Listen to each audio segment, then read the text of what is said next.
नमस्कार, मैं हूं आपके साथ प्रिया सिंह सोमवंशी। सबसे पहले ये बड़ी खबर, देश में 24 घंटे में कोरोना के 45,083 नए मामले दर्ज किए गए हैं। 24 घंटे में कोरोना से 460 लोगों की मौत हुई है। कोरोना से एक दिन में 35,840 लोग रिकवर भी हुए हैं। वहीं देश में कोरोना का रिकवरी रेट 97.53% हुआ। अकेले केरल में 5 दिन में 1,50,000 नए मामले सामने आए हैं और पिछले 24 घंटों में भी केरल में ही सबसे ज्यादा मामले दर्ज किए गए हैं। एक बार फिर से कोरोना की रफ्तार बढ़ने लगी है। ऐसे में देश की चिंता बढ़ गई है। लगातार ये चेतावनी WHO की ओर से भी दी जा रही है कि थर्ड वेव जल्द ही भारत में दस्तक दे सकती है और हो सकता है कि अब ये उसी का असर दिखना शुरू हो गया हो।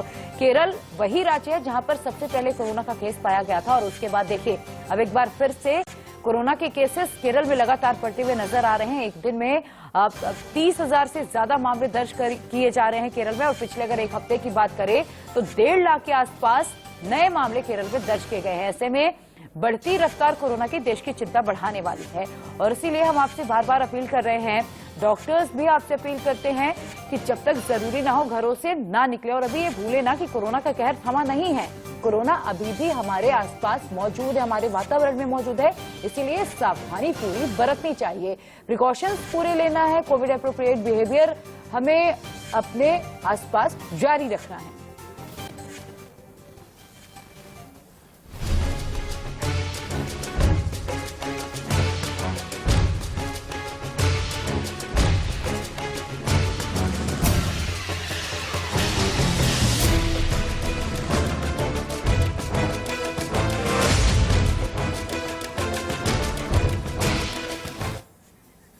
और अब पंजाब की सियासत से लेकर छत्तीसगढ़ की सियासत पर बात करेंगे और इसी से जुड़ी ये बड़ी खबर। सबसे पहले पंजाब को लेकर राहुल से हरीश रावत ने मुलाकात की और माना यह जा रहा है कि उन्होंने स्टेटस रिपोर्ट सौंपी है कि आखिर पंजाब पॉलिटिक्स में चल क्या रहा है। पंजाब पर राहुल गांधी को बकायदा रिपोर्ट सौंपी गई है और उसी के आधार पर अब राहुल गांधी आगे पंजाब को लेकर फैसला ले सकते हैं। साथ ही सोनिया गांधी को भी रिपोर्ट की गई है। हरीश रावत ने यह भी साफ किया कि कह दिया गया है कि सोनिया गांधी को जो भी मंजूर होगा वही पंजाब के लोगों को भी मंजूर होगा।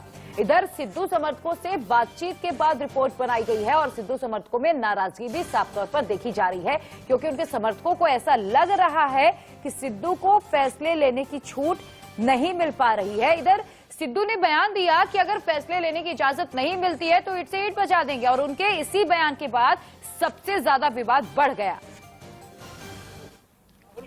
मैंने जो स्थिति है, जो बातें आई हैं मेरे तक, जो बातें उठी हैं, वो सब बातें उनके सामने रखी। क्या कहा उन्होंने? राहुल गांधी की तरफ से ये बहुत ब्रीफ मीटिंग थी। है सम वेरी बिजी शेड्यूल। उनका कुछ और मीटिंगें पहले से फिक्स थी तो मैं उसके बीच में कूद पड़ा, तो इसलिए मैंने अपने जो है 4-5 मिनट में जो मेरा प्रेजेंटेशन था वो पूरा कर दिया।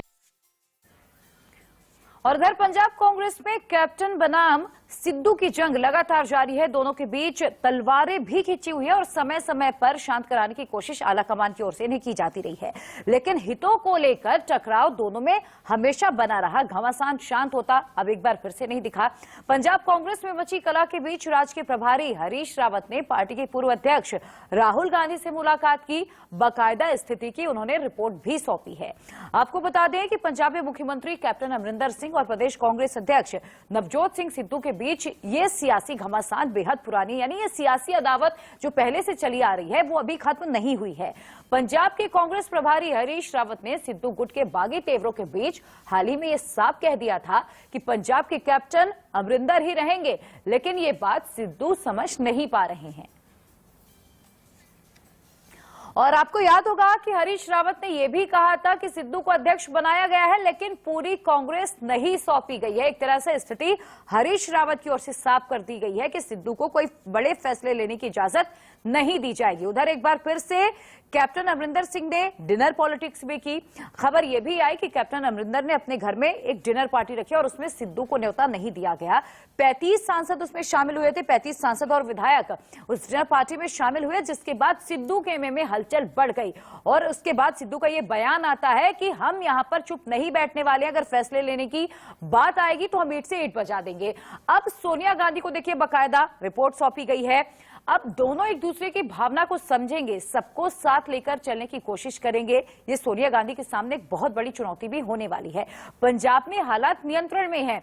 हरीश रावत की ओर से ये भले ही कहा जा रहा हो, लेकिन ऐसा कुछ होता हुआ दिखाई नहीं दे रहा। इधर पंजाब कांग्रेस में अभी 3 पक्ष हैं। इनमें से 2 पक्षों से ये अपील की है कि अभी सब कुछ शांति से चलने दिया जाए। इधर ना सिर्फ पंजाब बल्कि छत्तीसगढ़ में कुछ इसी तरह की स्थिति बरकरार है और सीएम के पद को लेकर पंजाब से लेकर छत्तीसगढ़ में यूं ही घमासान जारी है। सीएम बघेल ने राहुल गांधी से मुलाकात की। केसी वेणुगोपाल और पीएल पुनिया भी उस वक्त मौजूद रहे और उन्होंने कहा कि मैंने हाईकमान के सामने अपनी बात रखी है। भूपेश बघेल की ओर से ये कहा गया अगले हफ्ते राहुल गांधी छत्तीसगढ़ जाएंगे। भूपेश बघेल कल ही दिल्ली पहुंचे थे और उन्होंने राहुल गांधी से मुलाकात की और उसके बाद बहुत हद तक वो आश्वस्त दिखाई दिए। यानी कुछ कुछ इस बात के संकेत मिले कि भूपेश बघेल की कुर्सी पर जो खतरा था वो टल गया है। और जब राहुल गांधी से मुलाकात हुई, भूपेश बघेल आश्वस्त दिखे। साथ ही उन्होंने ये भी कहा कि मैंने बस्तर आने का राहुल गांधी को न्योता दिया है और अब राहुल गांधी अगले हफ्ते छत्तीसगढ़ जाने वाले हैं और ऐसे में ये देखना होगा कि वहां पर फैसला क्या लिया जाएगा। क्या टीएस सिंहदेव को या फिर भूपेश बघेल का जो पहले से 50-50 वाला फॉर्मूला तय हुआ था उस पर बातचीत बनेगी या फिर राहुल गांधी कुछ और फैसला करेंगे, ये देखना बेहद दिलचस्प होगा। लेकिन सबसे ज्यादा तस्वीर जो यहां पर संकेत दे रही है वो है टीएस सिंहदेव की तरफ से। देखिए, टीएस सिंहदेव लगातार छत्तीसगढ़ सरकार की, अपनी ही सरकार की मुखालफत करते हुए नजर आए। चाहे वो विधानसभा से वॉकआउट कर जाने की बात हो, चाहे वो अपने ही सरकार के खिलाफ बयानबाजी करने की बात हो। छत्तीसगढ़ में लगातार कांग्रेस में कशमकश चल रही है। वहां के जो हेल्थ मिनिस्टर हैं वो मुख्यमंत्री को चैलेंज कर रहे हैं। एक सिर्फ छत्तीसगढ़ में नहीं, ये पंजाब में भी, राजस्थान में भी है। उसका कारण है कि यहाँ पर जो केंद्र में उनकी पार्टी है, जो उनकी सेंट्रल पार्टी है, उसके पास टाइम नहीं है। राहुल गांधी के पास टाइम नहीं है, सोनिया गांधी के पास टाइम नहीं है, प्रियंका वाड्रा विदेश में घूम रही हैं, तो इन सबको पार्टी से लेना नहीं हो। इसलिए ये जो पार्टी के अंदर का घमासान है वो स्पष्ट दिख रहा है। देखो, एक बात बहुत साफ है। कांग्रेस पार्टी के सनकी सुरूर और सामंती गुरूर ने जो है उनको मुल्क से मोहल्ले में समेट दिया। अब मोहल्ले के भी महंगे दिखाई पड़ रहे हैं। ये शुद्ध रूप से कांग्रेस पार्टी का सनकी सुरूर और सामंती गुरूर है, जिसने कांग्रेस पार्टी को मुल्क से मोहल्ले में समेटा और अब मोहल्ले के भी महंगे दिखाई पड़ रहे हैं। तो जो कुछ बचा खुचा है, कम से कम उस पूंजी को आदमी बचा के रखता है, लेकिन जिसके दिमाग में कूट कूट करके सनकी सुरूर हो और सामंती गुरूर हो, वो कभी भी जो है वो सुधरने वाला नहीं है। और अब देखिए, इधर पंजाब कांग्रेस के नेतृत्व को लेकर चाहे आला कमान की बात करें या फिर पंजाब कांग्रेस के प्रभारी हरीश रावत की बात करें, स्थिति कुछ कुछ पेंडुलम की तरह बनी हुई है। यानी अभी अधर में लटके हुए, फैसला अभी तक नहीं लिया गया है। एक तरफ सिद्धू एक बार फिर से बगावती तेवर दिखाते हुए नजर आए और वो कह रहे हैं कि अगर फैसले लेने की इजाजत नहीं दी जाती है तो मैं ईंट से ईंट बजा दूंगा। और ऐसे में चुनौती ये है कि आगामी विधानसभा चुनावों में लीड कौन करेगा, यानी सीएम का चेहरा कौन होगा। सिद्धू समर्थक इस बात की आस लगाए बैठे हैं कि आला कमान उन्हें सबसे आगे रखे, यानी उन्हें फ्रंट फुट पर रखे। लेकिन कैप्टन अमरिंदर पहले भी जब सिद्धू की ताजपोशी का समय आया था, उस वक्त भी कैप्टन अमरिंदर की ओर से यह साफ किया गया था कि आला कमान पंजाब की राजनीति में दखल ना दे, नहीं तो इसका खामियाजा आगे आने वाले चुनावों में भुगतना पड़ेगा। इस पर और अधिक बातचीत करने के लिए मेरे साथ खास मेहमानों का पैनल जुड़ा हुआ है। उनका परिचय आपसे करा देती हूं। Alok Mehta, editorial director India News के हमारे साथ जुड़े हुए हैं। Ajit Mandola, political editor India News के जुड़े हुए हैं। रजत राकेश टंडन आपसे कुछ ही देर में हमारे साथ जुड़ जाएंगे, पॉलिटिकल एडिटर इंडिया न्यूज के। संजय गुप्ता, नेता हैं कांग्रेस के, जुड़ चुके हैं। हरिहर रघुवंशी, बीजेपी प्रवक्ता हैं, हमारे साथ जुड़े हुए हैं। आप सभी मेहमानों का बहुत बहुत स्वागत है। सबसे पहले मैं संजय गुप्ता जी आपसे समझना चाहूंगी, चूंकि आप कांग्रेस से ताल्लुकात रखते हैं। संजय जी, आखिर चल क्या रहा है पंजाब की सियासत में, वो आप साफ करते, फिर हम आगे बढ़ेंगे। पंजाब के अंदर अगर आप बात करना चाहें तो वहाँ एक संवाद की स्थिति है। वहाँ एक स्थिति ये है कि जो संगठन है और जो सरकार है, चूंकि हमें अगले 6 महीनों में चुनाव में जाना है, तो वहाँ चर्चा करने की आवश्यकता है कि जो जो बचे हुए काम हैं, जो जो चीजों के ऊपर लोग चाहते हैं, जनता चाहती है, उसका फीडबैक सरकार तक पहुंचे और सरकार उसको अपने जो निर्णय है उसके अंदर ले आने वाले 6 महीने के अंदर जो काम हमारे कहीं कुछ कमियां छूट रही हैं, कुछ लोगों को संगठन में कम महत्व मिल पाया है या जहां जहां पर कमियां रह गई हैं, उससे एक संवाद की स्थिति है। मगर उसका प्रचार विवाद के रूप में किया जा रहा है। उसके के अंदर प्रचारित इस तरह से किया जा रहा है कि जैसे कोई बहुत बड़ा विवाद है। यदि संजय विवाद गुप्ता जी, प्रचार कोई दूसरा नहीं कर रहा, आपकी अपनी पार्टी के नेता कर रहे हैं। सिद्धू खुलेआम विरोध कर रहे हैं ना कैप्टन अमरिंदर का, तो कोई दूसरा तो दुष्प्रचार कर नहीं रहा है।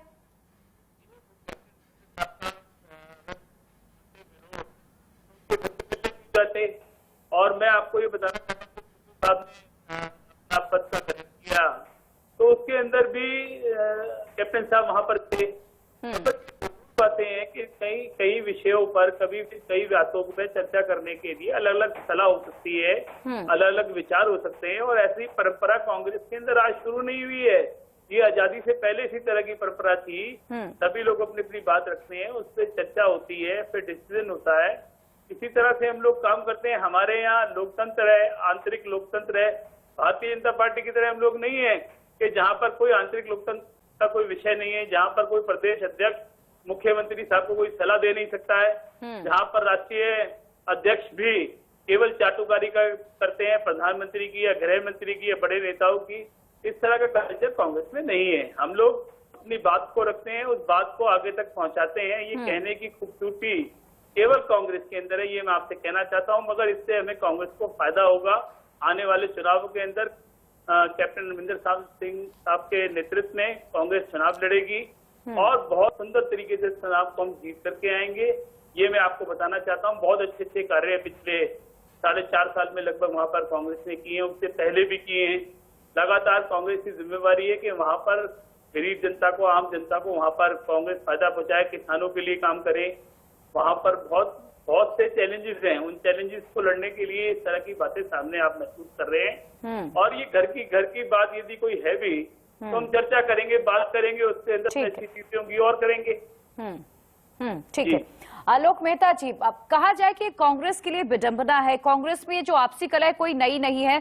चाहे छत्तीसगढ़ उठा लीजिए, राजस्थान उठा लीजिए, पंजाब में फिलहाल चल ही रहा है, छत्तीसगढ़ में चल ही रहा है, या फिर मध्य प्रदेश की बात करें, स्थिति अक्सर ऐसी नजर आती है। और कहा जाए कि कांग्रेस पार्टी का जो कद छोटा हुआ है, कहीं ना कहीं ये अंतरकलह उसकी बहुत बड़ी वजह रही है। इसमें कोई शक नहीं। संजय जी ने जो अभी कहा, पार्टी में बदचिंता होती है, तो इसका, और आप और हम पत्रकार हैं, हम लोगों को तो ये अच्छा लगता है कि स्थायित्व सरकार हो। पंजाब जहां इतनी बड़ी चुनौती रहती है, आतंकवाद, ड्रग्स, हथियार, सब कुछ वहां पर फिर से खतरा है, और छत्तीसगढ़ भी जहां नक्सलवाद इतना ज्यादा बड़ा है। इसलिए ये नहीं कि आपका हमारा कोई पूर्वाग्रह है, लेकिन असली चिंता में 2 बातों पर ध्यान दिलाऊंगा। मतभेद मैंने दरबारा सिंह जी, इंदिरा जी के समय में थे, तब भी वो दिल्ली भी आते थे। दरबारा सिंह से लेके जेल सिंह में बहुत मतभेद थे, बेअंत सिंह में थे। जितने मुख्यमंत्री हुए पहले भी ऐसा हुआ कि आज भी मतभेद, दोनों अलग बात है। लेकिन जैसा उन्होंने कहा, आजादी के पहले गरम दल, नरम दल, सुभाष जी अलग हो गए, गांधी जी अलग हो गए। ऐसा वैचारिक यदि मतभेद है तो और बड़ी गंभीर बात है, नंबर 1। दूसरा ये है कि इस तरह के मतभेद में जब यही सिद्धू जी कह रहे हैं कि मैं तो बजा दूंगा, डंका बजा दूंगा, मैं नीर शहीद बजा दूंगा, और सिद्धू साहब जो है कॉमेडियन है, वो अच्छा, बहुत अच्छा शो करते थे, हम सब लोग मनोरंजन उनका कहते हैं, खिलाड़ी बहुत अच्छे रहे। राजनीति में आने के बाद कभी बीजेपी की जयकार करेंगे, कभी इसकी करेंगे, अभी आम आदमी पार्टी के साथ भी। उनको उम्मीद क्या है? देखिए, मैं खाली एक निष्कर्ष बता सकता हूँ। उनको उम्मीद क्या है कि बहुमत इनका नहीं आए, मुख्यमंत्री का, कैप्टन अमरिंदर सिंह का, और कोई ऐसी ढुलमुल सरकार बने जिसमें आम आदमी पार्टी के साथ मिलकर उसके वो मुख्यमंत्री बन जाए। ये एक आशंका, एनालिसिस के रूप में देखें, ये कितनी खतरनाक बात है। और दूसरा मेरा आग्रह खाली ये है कि देखिए, हमें संजय गांधी जी को भी मिला था, उनसे भी इंटरव्यू किए, इंदिरा जी से किए, राजीव जी से किए, लेकिन तब एक समानांतर सत्ता ऐसे, देखिए वो लोग, यदि जिस तरह से राहुल गांधी, यदि सोनिया गांधी अध्यक्ष हैं, राहुल गांधी अभी किसी पद पर नहीं है, फिर भी सारी रिपोर्ट उनको बने, वो working like a CEO, chairman है सोनिया गांधी। सीईओ सब डिसाइड करेगा कि भाई जिसको निकालना है, किसको रखना है, इसको बनाना, वो डिसाइड ही नहीं करता।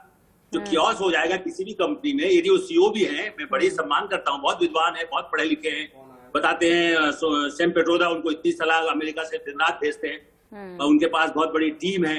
तो लेकिन वो उस सबसे सीईओ का काम करें, बहुत अच्छे उनके पास इनपुट हो सकते हैं, डिसाइड तो करें कि भाई आपको रखना है नहीं रखना है। बघेल को, अच्छा, इन सबसे क्या उम्मीद है? चुनाव लड़ने के लिए तुम खर्चे का इंतजाम तुम करो, असम जाना है, पैसे का इंतजाम तुम करो, पार्टी का दिवाला निकला हुआ है, कहते हैं जी हमें तो जनता निकला। जिन लोगों का पैसा रहा है वो जब जेब में रखे हुए थे जिस एपीयू की सरकार में, तो संकट पार्टी का बड़ा गंभीर है। ऐसा संकट 77 में भी नहीं हुआ। बिल्कुल। और आलोक जी, इस चर्चा को आगे भी वीडियो पर प्रसारित होगा कार्यक्रम कोरोना वैक्सीनेशन, अफगानिस्तान संकट पर कर सकते हैं चर्चा। लखनऊ से अयोध्या के लिए रवाना हुए राष्ट्रपति रामनाथ कोविंद आज हनुमानगढ़ी और राम जन्मभूमि के करेंगे दर्शन, निर्माणाधीन मंदिर का भी लेंगे जायजा। टोक्यो पैरालंपिक में भाविना पटेल ने रचा इतिहास, सिल्वर मेडल भारत के लिए जीता, प्रधानमंत्री ने ट्वीट कर दी बधाई।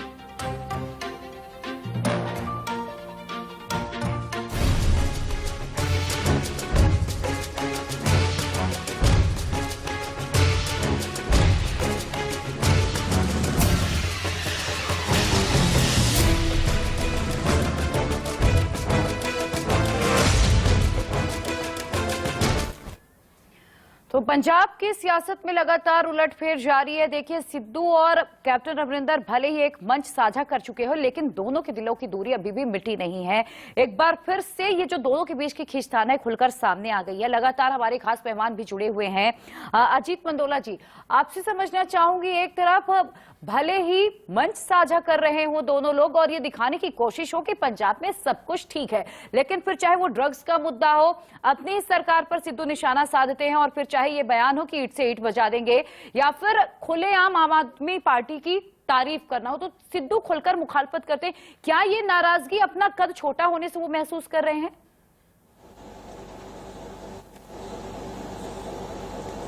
देखिए, मैं बहुत क्लियर कर दूं कि कांग्रेस जो देश में 2014 के बाद जो राजनीतिक परिदृश्य बदला है उसको समझ नहीं पा रही है। अभी भी कांग्रेस पुराने ढर्रे पे चल रही है कि हो जाएगा, ठीक हो जाएगा, हम लोग जीत जाएंगे, हिंदू मुस्लिम हैं, इतने फलानी पिछड़ी जातियां हैं, वो हैं, एक दल को बहुमत नहीं मिलेगा। ये तमाम तरह की राजनीति भी कांग्रेस करती रही है। और 77 के बाद से तो आप मानकर चलिए कांग्रेस को एक बार 84 में जरूर बहुमत मिला था, और उसके बाद से फिर कांग्रेस की स्थिति में पहुंच गई, किसी छिपा नहीं। अब रही बात पंजाब की, तो पंजाब में मैं कह सकता हूं कि भाई बहन ने, राहुल गांधी और प्रियंका गांधी ने एक अच्छे खासे राज्य पंजाब को बिगाड़ दिया है। दूसरा, छत्तीसगढ़ को बिगाड़ने की तैयारी कर चुके हैं। केवल एक जिद है राहुल गांधी की और प्रियंका गांधी की कि नवजोत सिद्धू को आगे करना है, क्योंकि कैप्टन अमरिंदर सिंह ने जब मैं पिछले चुनाव में ले जाना चाहता हूं, पिछले चुनाव में भी राहुल गांधी ने कैप्टन अमरिंदर सिंह को मुख्यमंत्री का चेहरा घोषित नहीं किया था। जब चुनाव अंतिम दौर में आ गया था, तब एक प्रेशर राहुल गांधी पे बनाया गया था। उसमें कहते हैं कि अमरिंदर सिंह ने ही कहा कि भाई अगर आप नहीं करेंगे अनाउंस तो गड़बड़ हो जाएगा। फिर राहुल गांधी ने एक रैली में अमरिंदर सिंह को कहा कि ये हमारे मुख्यमंत्री बनेंगे, और इसमें कोई शक नहीं है कि अमरिंदर सिंह ही एकमात्र चेहरा कांग्रेस के पास पंजाब में है जो उन्हें चुनाव जितवा सकते हैं। और वही अभी भी जो दूसरी पारी अब होनी है, कांग्रेस के लिए बहुत अच्छा माहौल था, क्योंकि अकाली दल बहुत अच्छी स्थिति में नहीं था, बीजेपी से उसके संबंध टूट गए थे, आम आदमी पार्टी को कोई चेहरा नहीं मिल रहा है, तमाम तरह की स्थिति ऐसी थी कि कहीं ना कहीं कैप्टन अमरिंदर सिंह फिर से सरकार बना सकते हैं, वहां पे ऐसा लगता है। लेकिन भाई बहन ने एक जिद पकड़ ली, क्योंकि राहुल गांधी कहते हैं, अगर आपको याद होगा कि जब 2019 का चुनाव का परिणाम आया था, उसके बाद वर्किंग कमेटी की बैठक हुई थी, उस बैठक में राहुल गांधी ने कहा था कि मेरे अलावा कोई प्रधानमंत्री मोदी को गाली नहीं देता, कोई हमला नहीं करता है। तो उस समय अगर सबसे ज्यादा किसी ने हमला बोला था उस चुनाव प्रचार में, तो वो दूसरे नंबर पे नवजोत सिंह सिद्धू थे। तो राहुल गांधी उससे बहुत प्रभावित थे कि नवजोत सिंह, तो राहुल गांधी को जो बड़बोलापन कहा जाए, शायद वो सबसे ज्यादा भाता है, और एक जिद जो कांग्रेस के लिए मुसीबत बन सकती है। संजय गुप्ता जी का भी बयान सुना हरिहर जी आपने, उन्होंने कहा, आपके पास वापस आऊंगी सर मैं।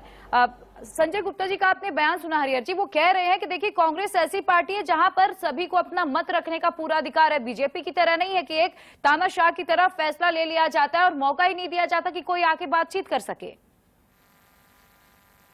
मैं संजय गुप्ता जी को सुन रहा था, किस तरह से संजय गुप्ता ने कहा, ठीक है, चाटुकारों की पार्टी नेहरू जी से लेकर के और राहुल तक आप देख लीजिए, सारे चाटुकार ही इकट्ठा होते हैं। और उसमें आज की स्थिति ऐसी है कि एक ग्रुप को राहुल गांधी लीड कर रहे हैं, दूसरे ग्रुप को प्रियंका गांधी लीड कर रहे हैं, और जो उनकी अध्यक्षा है वो इतनी मजबूर है कि बेटे के साथ जाएं, बेटी के साथ जाएं। ये उनकी असली मुसीबत है, जिसकी वजह से आप पंजाब में देखो, छत्तीसगढ़ में देखो, आप राजस्थान में देखो, जहां भी इनकी सरकारें हैं वहां पे मजबूर है कांग्रेस दोनों धड़ों को, एक बेटा लीड करता है, एक बेटी लीड करती है। इसकी वजह से देश में परेशानी है, लोगों को परेशानी है। लोग टैक्स का पैसा देते हैं लेकिन वो सुविधाएं नहीं मिलती क्योंकि कांग्रेस से लड़ रहे हैं। संगठन और सरकार में कहीं कोई तालमेल नहीं है। 2 साल 1 साल का बंटवारा करते हैं, सत्ता में आए फिर हम सत्ता में आए। जहां तक रहा सिद्धू का मामला, आप देखिए सिद्धू का विरोध कांग्रेस के अंदर ही उस समय से हो रहा है जब वो पाकिस्तान में गए थे पाकिस्तान का समर्थन करने। कैप्टन उस समय भी विरोध कर रहे थे, वहां से लेके आज तक आप देखिए कैप्टन और कांग्रेसी उनका विरोध कर रहे हैं। इसके बावजूद उनको अध्यक्ष बना दिया गया। कांग्रेस की परंपरा रही है जो विरोध करे, जो देश का विरोध करे, जो कांग्रेस में एक चाटुकारिता परंपरा को आगे बढ़ाए, उसको इनाम दिया जाता है। तो ये कोई नई बात नहीं है कांग्रेस के लिए। कांग्रेस में ऐसा होता रहा है और इसी वजह से कांग्रेस आज राष्ट्रीय पार्टी से तीसरी पार्टी बनती चली जा रही है। सारे धड़े कांग्रेस से आए हैं। और कांग्रेस के लिए सबसे ज्यादा मुसीबत यही है क्योंकि उनके लोगों में आपस में नहीं बनती। चलिए किसी पार्टी में अगर अंतरकलह है भी तो वो अंदरूनी तरीके से सुलझा ली जाती है, लेकिन जो कांग्रेस की लड़ाई होती है वो फुटपाथ पर आ जाती है, वो रास्तों पर आ जाती है और खुलेआम फिर ये लड़ाई जो जाहिर हो जाती है और उससे कहीं ना कहीं कांग्रेस को खामियाजा भुगतना भी पड़ता है। और ये हाल ना सिर्फ पंजाब में है बल्कि छत्तीसगढ़ में भी ऐसी स्थिति बरकरार है। टीएस सिंहदेव खुलकर अपने ही सरकार की मुखालफत करते हुए नजर आ रहे हैं। आगे इस पर भी हम बातचीत करेंगे। फिलहाल यहाँ पर छोटे से ब्रेक के लिए मैं रुकूंगी, आप सभी मेहमान मेरे साथ बने रहिएगा। तो देखिए, आपने पंजाब की बात सुनी। पंजाब में कांग्रेस में अंतरकलह जारी है, लेकिन ये अंतरकलह छत्तीसगढ़ में पहुंच चुकी है। छत्तीसगढ़ में भी सीएम पद पर पिछले 2 महीने से लगातार घमासान चल रहा है। सीएम बघेल ने राहुल गांधी से मुलाकात की और उसके बाद कुछ आश्वस्त जरूर नजर आए। केसी वेणुगोपाल और छत्तीसगढ़ कांग्रेस प्रभारी पीएल पुनिया भी मौजूद थे। मैंने हाईकमान के सामने अपनी बात रखी, बघेल की ओर से कहा गया, और अगले हफ्ते राहुल गांधी छत्तीसगढ़ जाएंगे और उसके बाद जो तस्वीरें बेहद दिलचस्प होगी। देखना ही होगा कि क्या 50-50 के फॉर्मूले पर बात बनेगी, क्या टीएस सिंहदेव को आगे 2.5 साल के लिए सीएम पद की कुर्सी दी जाएगी, ये देखना बेहद दिलचस्प होगा। लगातार मेरे साथ खास मेहमान बने हुए, एक बार फिर से उनका तारुफ आपसे करा देती हूँ। Alok Mehta, editorial director India News के हमारे साथ बने हुए हैं।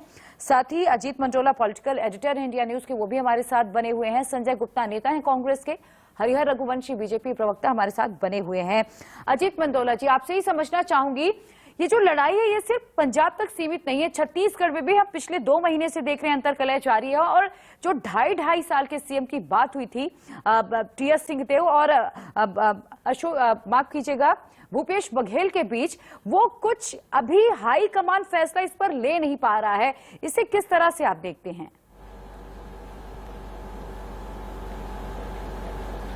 देखिए, मैं कहानी कि राहुल गांधी एक प्रयोग जो पार्टी में उन्होंने नए नए प्रयोग करे वो कहीं ना कहीं कांग्रेस के लिए घातक हुए। तो ये जब पिछली बार चुनाव प्रचार के दौरान आपने देखा होगा कि भूपेश बघेल को चेहरा बनाया गया था छत्तीसगढ़ में, राहुल गांधी ने एक तरीके से बघेल वहां पर मुख्यमंत्री का चेहरा घोषित कर दिए थे।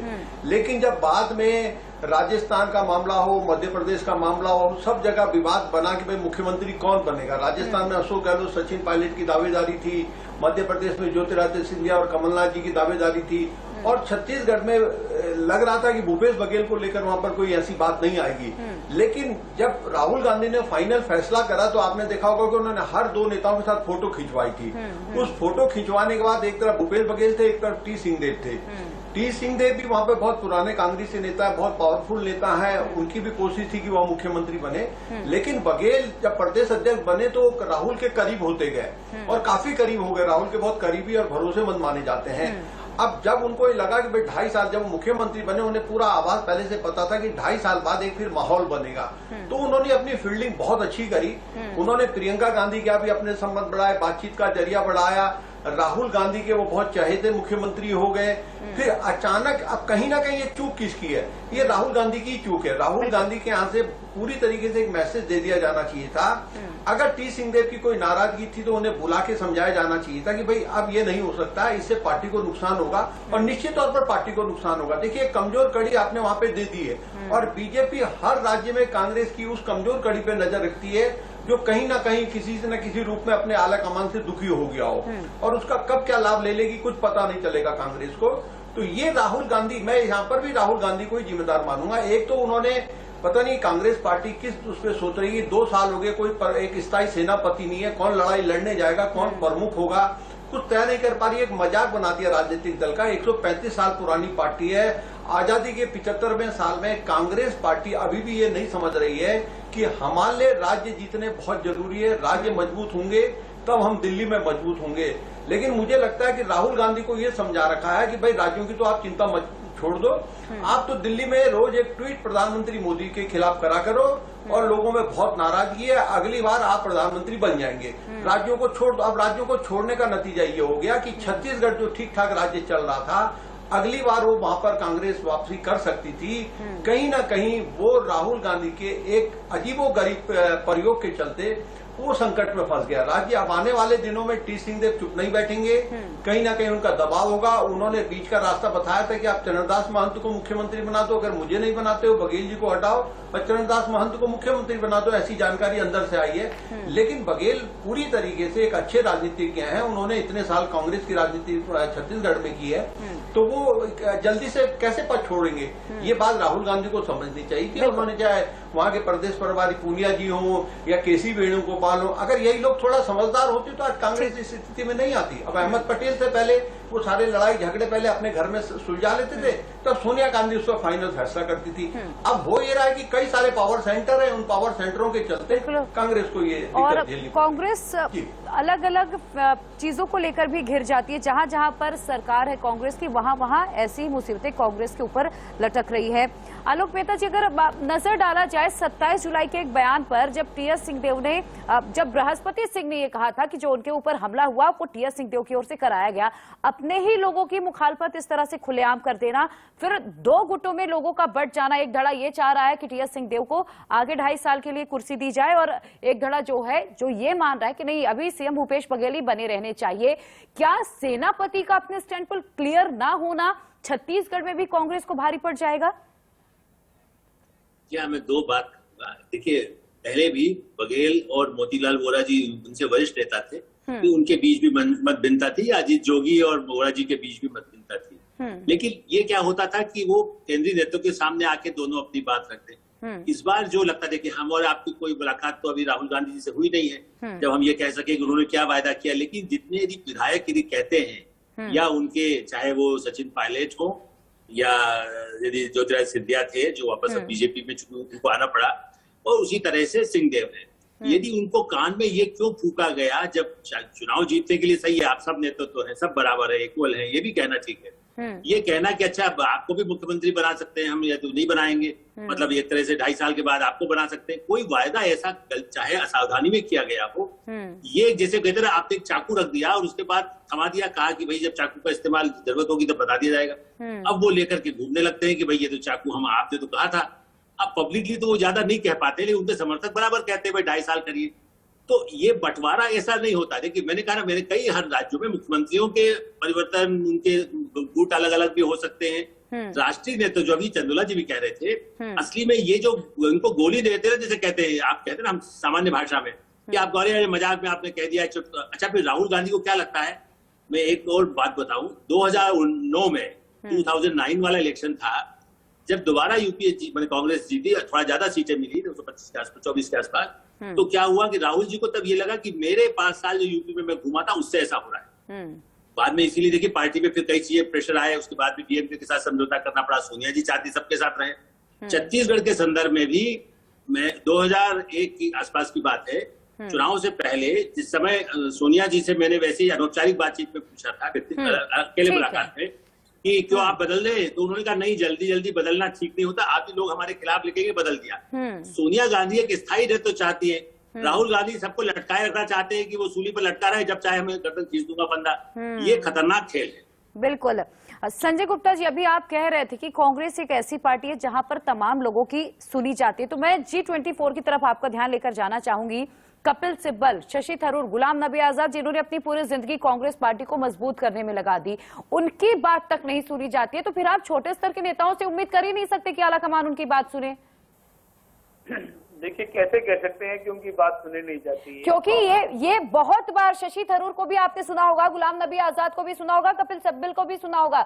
बहुत बार वो पब्लिक फोरम पे ये कह चुके हैं कि आला कमान कोई फैसला नहीं ले पाता, ना राष्ट्रीय अध्यक्ष को लेकर कोई फैसला हो पा रहा है, ना ही आगे लीड कौन करेगा इसे लेकर कोई फैसला हो पा रहा है। हमारी बात सुनी नहीं जा रही, लेटर लिखने की नौबत आ जाती है। देखिए मैं आपको वही बात बताना चाहता हूँ कि कोरोना का काल चल रहा है और कांग्रेस के चुनाव के जो अध्यक्ष के चुनाव है वो भी मैं समझता हूँ कि उसके लिए भी एक पूरा शेड्यूल बना हुआ है। और चूंकि ये कोरोना काल चला है, इसके अंदर आपातकालीन हालात थे, जरूर उसके अंदर मैं समझता हूँ देरी तो जरूर हुई है, मगर कांग्रेस के अंदर सुना नहीं जाता ऐसा नहीं है। अगर सुना नहीं जाता होता तो इस तरह से संगठन इतने बड़े देश में चलाना आसान नहीं है। मगर मैं दूसरी बात कहना चाहता हूँ, मैं भी सुन रहा था से दिमागी दिवालियापन उनका मैं सुन रहा था, रात के चैनल पे बहस कर रहे थे। आज कांग्रेस से कम ऐसे हालात नहीं आए हैं कि इस देश के अंदर गौरसेवादियों से हमें राष्ट्रभक्ति सीखनी पड़ेगी। राष्ट्रभक्ति हमारे खून के अंदर है, महात्मा गांधी के लोग हैं, हमें तरीका मालूम है, हमें काम का जरूर हमें सिस्टम पता है। 70 साल का हमेशा ये कहते हैं कि बहुत लोगों ने इनको पसंद नहीं किया कि ये सत्ता में आए, भारतीय जनता पार्टी के या संघ के लोग। हमें कांग्रेस को अवसर दिया, आज इनको अवसर दिया है और आपने देश के हालात देख लिए, क्या हालात है आज। मैं कहता हूँ अच्छा, तो आप ये कह रहे हैं कि कोरोना का संकट चल रहा है और इसीलिए तमाम जो नेता हैं जो अपनी बात आलाकमान तक रखना, पेट्रोल के हालात देखिए, महंगाई के हालात देखिए, खाने पीने की चीजों के हालात देखिए, देश के अंदर बेरोजगारी को देखिए। अरे लेकिन अपनी नेताओं की बात तो सुनेंगे ना, अपने लोग चाह क्या रहे हैं उनकी बात तो सुनेंगे ना। कोरोना का आप अलग टॉपिक है, उसको आप अलग छोड़ दीजिए। ये कोई बहाना नहीं होता, जब विपक्षी पार्टियों से मीटिंग करनी होती तब वीडियो कॉन्फ्रेंसिंग के जरिए मीटिंग हो जाती है। अपने ही लोगों की जब बात सुनी होती है तो वो भी वीडियो कॉन्फ्रेंसिंग के जरिए आसानी से हो सकती है। ऐसा फैसला क्यों नहीं ले सकती कांग्रेस? मैं आपसे वही बताना चाहता हूं कि कांग्रेस के अंदर जितनी चर्चा करने का स्पेस अवेलेबल है, बात करने के, मेरे पास इतने बड़े बड़े लोग पत्रकार बैठे हैं, आप उसके देखिए, उन्होंने कवर किया है, आलोक मेहता साहब जैसे तरीके लोग यहाँ बैठे हैं। कांग्रेस के अंदर आंतरिक, ठीक है, जल्दी से, चूंकि वक्त की कमी है, जल्दी से आप अपनी एक पार्टियों में लोकतंत्र नहीं है। ये अडानी अंबानी की सरकार है बीजेपी की, यहाँ पे अडानी अंबानी का आदेश चलता है, उनके फेवर की काम होती है, जनता के भले के लिए। राइट टू फूड नहीं लाया गया यहाँ पर राइट टू एजुकेशन नहीं लाया गया, राइट टू इन्फॉर्मेशन नहीं लाया गया। मनरेगा कांग्रेस लाई थी, आधार ठीक है। हरियर रघुवंशी जी जल्दी से आप इसका जवाब दें। जी हरियर रघुवंशी जी इसका जवाब दें, चाहे कैप्टन अमरिंदर हो और चाहे टीएस सिंहदेव, जो भी कांग्रेस की मुखालफत करता है या खुलकर अपनी बात रखता है तो कांग्रेस को लगने लगता है कि ये बीजेपी का करीबी हो गया है। आज की तारीख में जो काम करने वाला व्यक्ति है वो कांग्रेस में रहना नहीं चाहता, क्योंकि किसी काम करने वाले को कांग्रेस काम करने नहीं देती। सच्चाई ये है। उसके बाद आप शांत रहिए, उसके बाद क्या होता है कि इनको लगता है कि ये कुछ कर रही है, अपना चेहरा तो बताइए। कोई पार्टी कांग्रेस के लिए कुछ नहीं कर रही है, कांग्रेस आप राष्ट्रवादी हो रहे हैं, भारत कांग्रेस होती जा रही कांग्रेसियों के कारण, क्योंकि बीजेपी का कोई रोल नहीं है। आपके यहाँ भाई साहब मुरली मनोहर जोशी, लाल कृष्ण आडवाणी, क्या हालत है उनके, सुनता है क्या? ये अपने कारणों से खत्म हो रहे हैं। नहीं, क्या बात कर रहे हैं आप? किसी अन्य तरह का कोई कारण नहीं है। ठीक है, लेकिन या दो आदमियों की सरकार है। खैर अब ये आने वाले इलेक्शंस में भी साफ हो जाएगा कि कांग्रेस की जो स्ट्रेटजी है क्या उसे तमाम चुनावी राज्यों में जीत दिलाएगी। आप सभी मेहमानों का बहुत बहुत शुक्रिया मेरे साथ इस तमाम पूरी चर्चा में जुड़ने के लिए। तो कांग्रेस के सामने संकट बहुत बड़ा है, चाहे वो पंजाब में लोगों को साधना हो या फिर अपने अंतरकलह को खत्म करना हो। राहुल गांधी अभी तक इस पर कोई फैसला नहीं ले पाए हैं। कहा यह जा रहा है कि राहुल गांधी, सोनिया गांधी का जो भी फैसला होगा तमाम लोगों को मंजूर होगा और ये देखना बेहद दिलचस्प होगा कि आगे आने वाले